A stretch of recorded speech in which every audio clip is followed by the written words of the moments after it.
In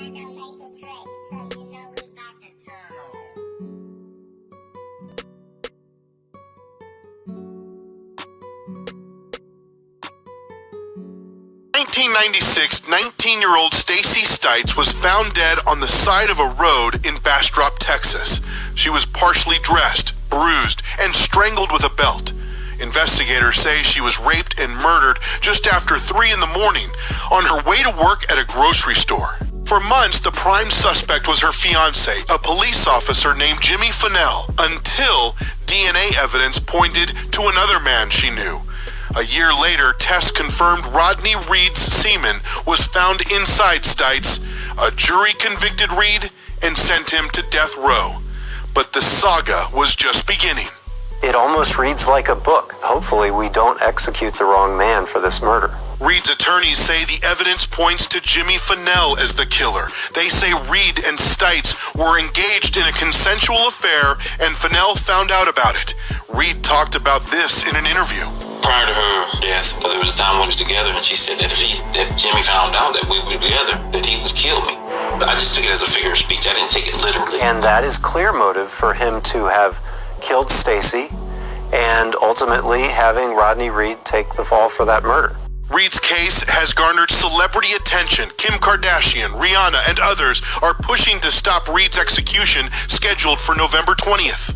Reed's lawyers say the murder investigation is full of holes. They say the time of death isn't accurate and that police never searched the apartment where Fennell and Stites lived together, and that DNA tests were never conducted on the belt used as the murder weapon. But Fennell's lawyer says the push to exonerate Reed is a circus that has been rejected by appeals courts and that Reed is a monster.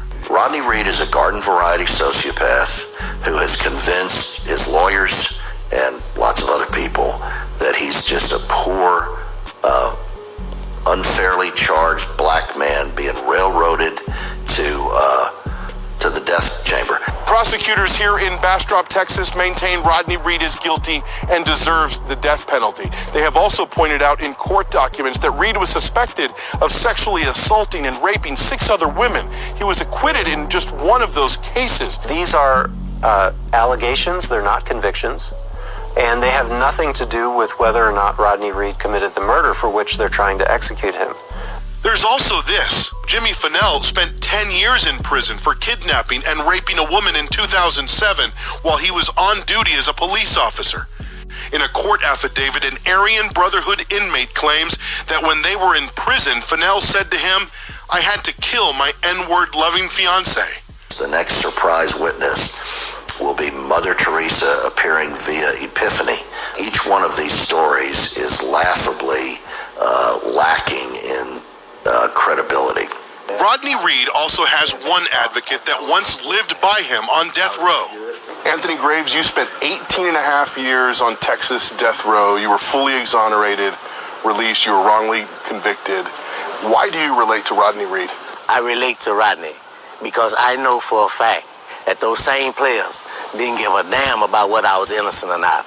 Anthony Graves was wrongly accused of murdering a family of 6 people in 1992.